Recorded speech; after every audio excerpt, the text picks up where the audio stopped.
तो बड़ी खबर के साथ शुरुआत करें क्योंकि ईरान से जंग के बीच में राष्ट्रपति ट्रंप ने एक बड़ा दावा किया है। उनका बड़ा बयान आया है। अब ईरान अमेरिका से बात करना चाहता है, ये ट्रंप ने कहा है।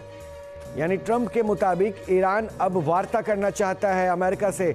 मैंने ईरान को कहा अब बहुत देर हो गई है, ईरान की पूरी लीडरशिप खत्म हो चुकी है। यानी ट्रंप का अब ये कहना है कि इस वार्ता के ऑफर के लिए बहुत देर हो चुकी है और ईरान की इस स्ट्राइक के बाद पूरी जो टॉप लीडरशिप है वो खत्म हो चुकी है। इस बीच एक और अपडेट है, सेंट्रल इजराइल में ईरानी हमले से तबाही हुई है। ईरान ने बैलिस्टिक मिसाइल से अटैक किया, मिसाइल हमले से कई घरों को नुकसान पहुंचा है। सेंट्रल इजराइल की यह तस्वीर जहां पर ईरानी हमले के बाद तबाही की तस्वीर नजर आ रही है। ईरान ने बैलिस्टिक मिसाइल से यह अटैक किया है जिसके बाद कई घरों में नुकसान की तस्वीर दिख रही है। वैसे ईरान ने ओमान के सल्तनत शहर पर भी ड्रोन से अटैक किया है। ड्रोन से रास अल जेमा बंदरगाह पर निशाना बनाया गया है। ड्रोन अटैक का लाइव वीडियो भी सामने आया है। ओमान वो देश है जो अमेरिका के साथ साथ ईरान के मध्यस्थता में, ईरान के साथ बातचीत में मध्यस्थता की भूमिका निभा रहा था और अपने ही देश में टेबल सजाकर दरअसल ईरान और अमेरिका की वार्ता करा रहा था। लेकिन इस मध्यस्थता के बाद भी ईरान ने ओमान को टारगेट किया है। और बात होगी मिडिल ईस्ट में अमेरिका के उस जखीरे के बारे में जिस पर पूरी दुनिया की नजर टिकी हुई है, खास करके खाड़ी के देशों की निगाहें टिकी हुई है, क्योंकि ईरान ने अमेरिका की उस ताकत पर हमला करना शुरू कर दिया है जिस पर उसे काफी गुमान है। ईरान के इसी प्रहार से कतर, ओमान, सऊदी, जॉर्डन जैसे देशों की नींद उड़ी हुई है। सवाल है कि आखिर अमेरिका के किस ताकत को ईरान टारगेट कर रहा है। एक एक डिटेल इस रिपोर्ट में। सुपर पावर के जल लोक के समाधि का सच।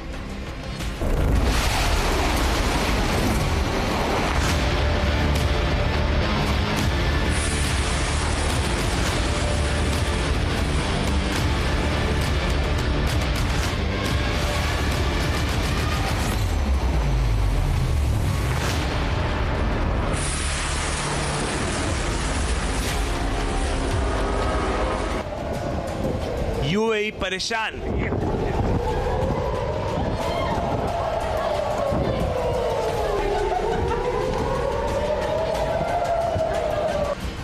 कतर हैरान।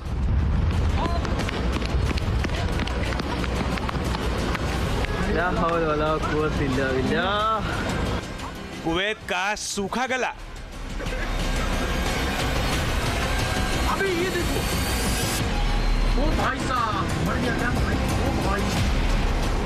जॉर्डन की बड़ी मुश्किलें।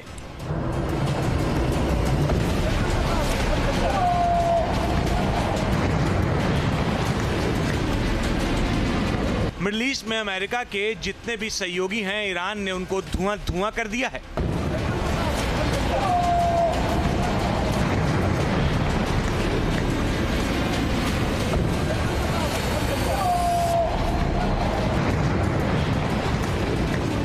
अमेरिका के बल पर कूदने वाले इन देशों को समझ नहीं आ रहा है कि वो क्या करें।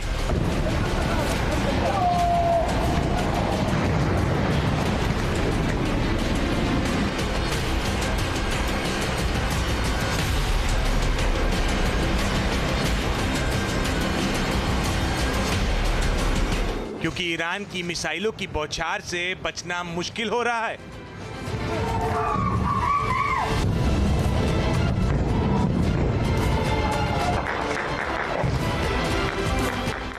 ईरान के ड्रोन को पकड़ना उनके लिए सिरदर्द बना हुआ है।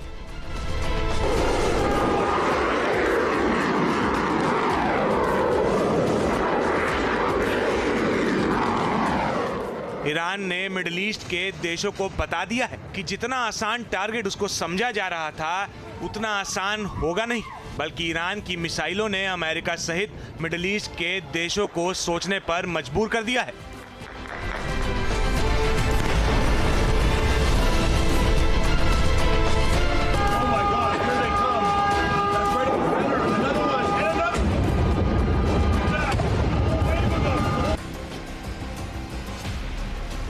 ईरान रणनीतिक रूप से हमला कर रहा है। टैक्टिकल लड़ाई में वो बहरीन पर हमला कर रहा है। और टारगेट पर है बहरीन में मौजूद अमेरिकी की 5वीं फ्लीट का कमांड सेंटर।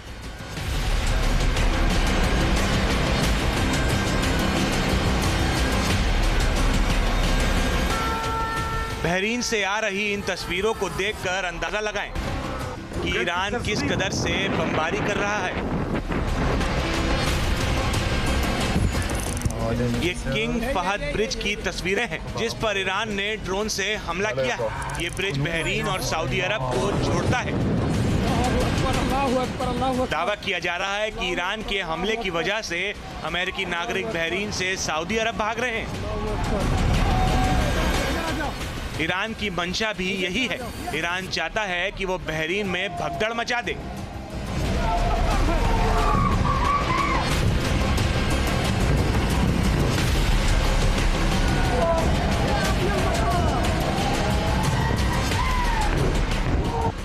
यह हमला ईरान और अमेरिका इजराइल के बीच बढ़ते तनाव के बीच हुआ है।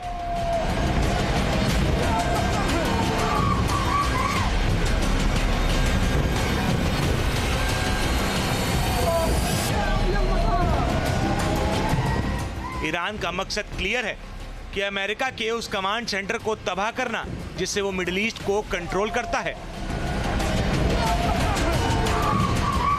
मिडिल ईस्ट में अमेरिकी सबसे बड़ी ताकत है उसकी 5वीं फ्लीट।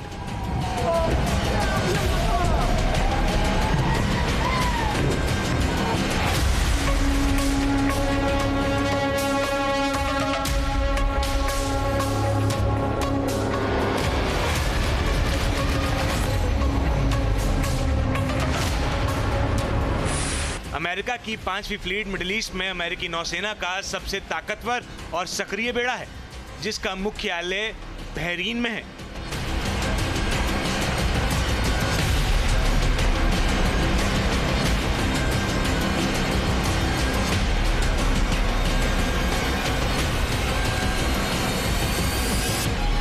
रिपोर्ट्स बताती हैं कि इस फ्लीट के जरिए अमेरिका पूरे मिडिल ईस्ट को कंट्रोल करता है और अमेरिका ये ताकत अब ईरान के टारगेट पर है।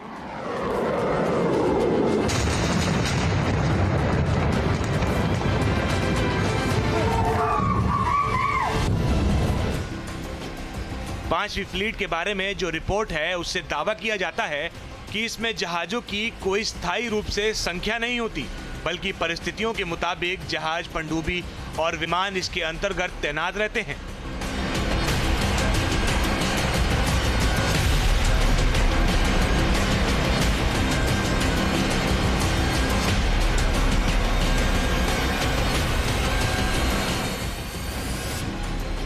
आमतौर इसके पास 20 से 40 के बीच युद्धपोत और सहायक जहाज हो सकते हैं।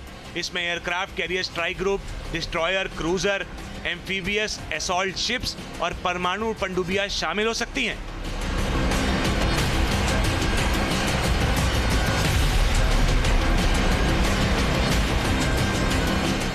जब कभी भी संकट की स्थिति बनती है तो इसमें शामिल एयरक्राफ्ट कैरियर जैसे यूएसएस अब्राहम लिंकन या अन्य कैरियर तैनात किए जाते हैं जिन पर दर्जनों लड़ाकू विमान मौजूद रहते हैं, जैसा अमेरिका ने इस वक्त किया है।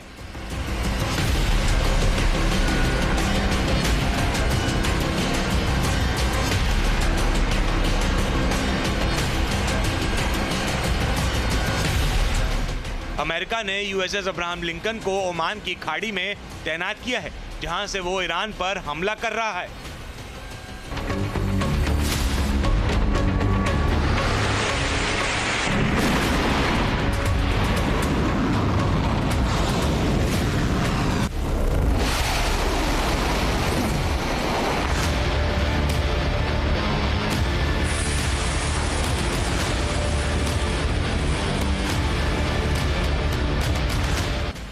ईरान पर टॉम हॉक मिसाइल दाग रहा है।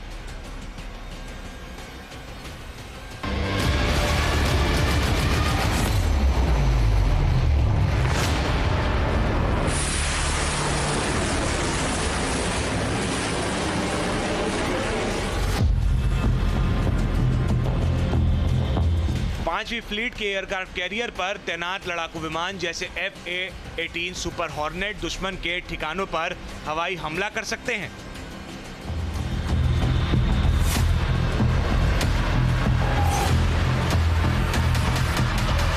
ये विमान हवा से हवा और हवा से जमीन पर मार करने वाली मिसाइलों से लैस होते हैं, जिनसे तबाही मचाने में सक्षम है। फिलहाल इनको सपोर्ट करने के लिए यूएसएस अब्राहम लिंकन भी मौजूद है, क्योंकि अमेरिका को पता चल गया है कि ईरान का टारगेट उसकी 5वीं फ्लीट है, जिसको सुरक्षित रखना अमेरिका की सबसे बड़ी जिम्मेदारी है। 5वीं फ्लीट कितनी ताकतवर हो उसके बारे में आगे बताएंगे, लेकिन उससे पहले ये जानना जरूरी है कि 5वीं फ्लीट के बारे में इतनी चर्चा क्यों हो रही है। ये फ्लीट मुख्य रूप से फारस की खाड़ी, अरब सागर, लाल सागर और हिंद महासागर के महत्वपूर्ण हिस्सों में तैनात रहती है। इस क्षेत्र में दुनिया के बड़े तेल मार्ग और सामरिक समुद्री रास्ते आते हैं, इसलिए 5वीं पीढ़ी फ्लीट की भूमिका बेहद अहम मानी जाती है। अमेरिका की 5th मैरीन फ्लीट का हेडक्वार्टर बहरीन के अंदर सिचुएटेड है और इनको जिम्मेदारी दी गई है उन सब ऑपरेशंस में भाग लेने की जो गल्फ के एरिया में होंगे, यानी कि Persian Gulf, Gulf of Oman, Arabian Sea और parts of Indian Ocean and also Red Sea, यानी Red Sea which is controlled, so called controlled by Houthis, and this Gulf area and the Strait of Hormuz controlled by Iran, यानी कि इन sensitive areas को Arabian Sea और part of Indian ocean तक operations करने के लिए इस 5th fleet को जिम्मेदार बनाया गया है।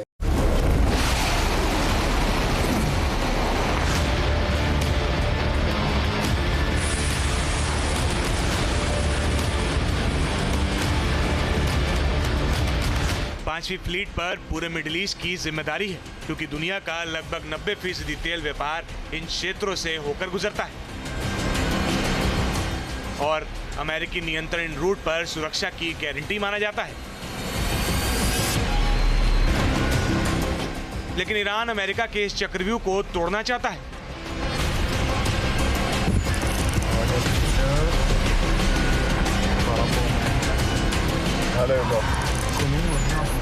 अगर ईरान ने इस फ्लीट के कमांड सेंटर को तबाह किया तो अमेरिका के सामने मुश्किल हो जाएगी।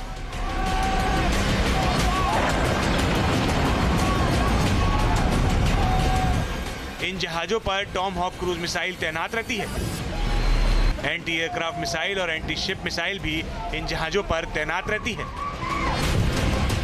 जाहिर है ईरान का मकसद साफ है, किसी भी तरह बहरीन से मौजूद अमेरिकी के 5वीं फ्लीट के कमांड सेंटर को पूरी तरह से ध्वस्त किया जा सके, जिससे अमेरिका को बैकफुट पर किया जा सके। बहरीन पर ईरान की ताबड़तोड़ बमबारी भी ईरान की प्लानिंग को बयां कर रही है। बहरीन डिफेंस फोर्स के मुताबिक ईरान ने जंग के 48 घंटे में ही बहरीन पर 45 मिसाइल और 9 ड्रोन से हमला किया है। जाहिर है ये आंकड़ा 48 घंटे की जंग का है और अब जंग को 80 घंटे से ज्यादा हो चुके हैं। जिस तरह से ईरान ने मिडिल ईस्ट की ओर अपनी मिसाइलों का मुंह खोला है, उससे सबकी परेशानी बढ़ गई है। बहरीन परेशान है, अमेरिका के सैनिक परेशान हैं। ईरान ने लगातार बहरीन में मौजूद अमेरिका के 5वीं फ्लीट के हेडक्वार्टर पर हमले किए हैं। बहरीन में अमेरिका के 5वीं फ्लीट के हेडक्वार्टर को ईरान ने किसी तरह से धुआं किया है। बहरीन में अमेरिका के 5वीं फ्लीट के कमांड सेंटर का क्या हश्र ईरान ने किया है, उसको इन तस्वीरों से समझा जा सकता है।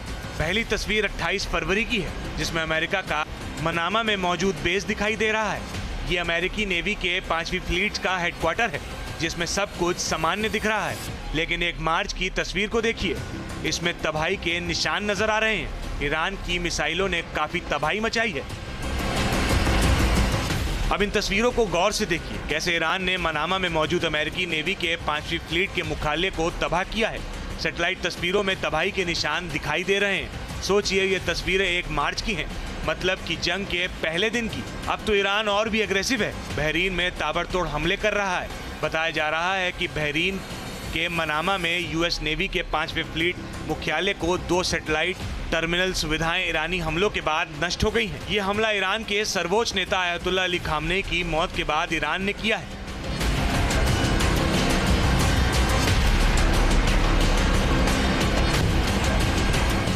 बहरीन पर हमले की ये ताज़ा तस्वीरें हैं, जिसमें ईरान ने बहरीन में अमेरिका के 5वीं फ्लीट पर हमला किया है।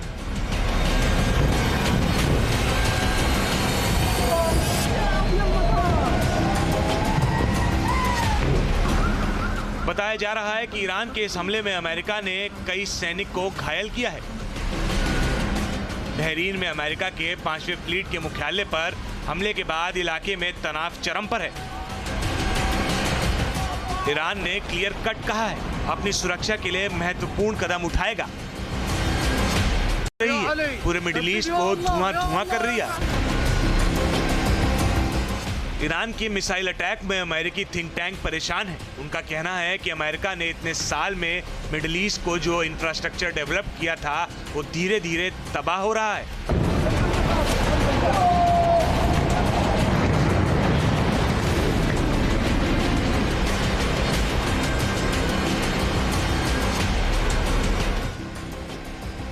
लैरी सी जॉनसन का मानना है कि जिस तरह से ईरान बहरीन में अमेरिका के 5वीं फ्लीट के मुख्यालय पर हमला कर रहा है उससे परेशानी बढ़ सकती है, क्योंकि जब बहरीन के बेस ही नहीं बचेंगे, डिस्ट्रॉयर को रीलोड होने के लिए डियागो गार्सिया जाना पड़ेगा जो हिंद महासागर में है।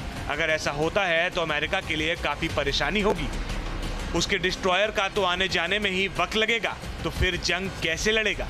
लैरी सी जॉनसन अमेरिका के थिंक टैंक हैं, CIA के पूर्व विश्लेषक हैं। जाहिर है उनकी बातों से तो यही लग रहा है कि अमेरिका की मुश्किलें आने वाले दिनों में बढ़ने वाली हैं। मिडिल ईस्ट में अमेरिका की लाख धमकियों के बाद ईरान नहीं झुकने को तैयार है, ना ही रुकने को तैयार है। ईरान हमला भयंकर कर रहा है, जिससे अब अमेरिका के लिए भी मुश्किलें बढ़ रही हैं, क्योंकि अमेरिका ने 5वीं फ्लीट के साथ साथ अगर अब्राहम लिंकन को भी नुकसान पहुंचाने में कामयाब हुआ तो ट्रंप की सारी हेकड़ी धरी की धरी रह जाएगी और मिडिल ईस्ट में अमेरिका की सारी शोहरत मिट्टी में मिल जाएगी। Team news nation. आपके मोबाइल पर तुरंत आएगी ब्रेकिंग न्यूज। स्क्रीन पर सबसे पहले दिखेगी बड़ी खबर। देश दुनिया की हर खबर एक जगह। अब आपके मोबाइल पर तुरंत फटाफट इंस्टॉल कीजिए न्यूज़ नेशन ऐप और रखिए खुद को अपडेट।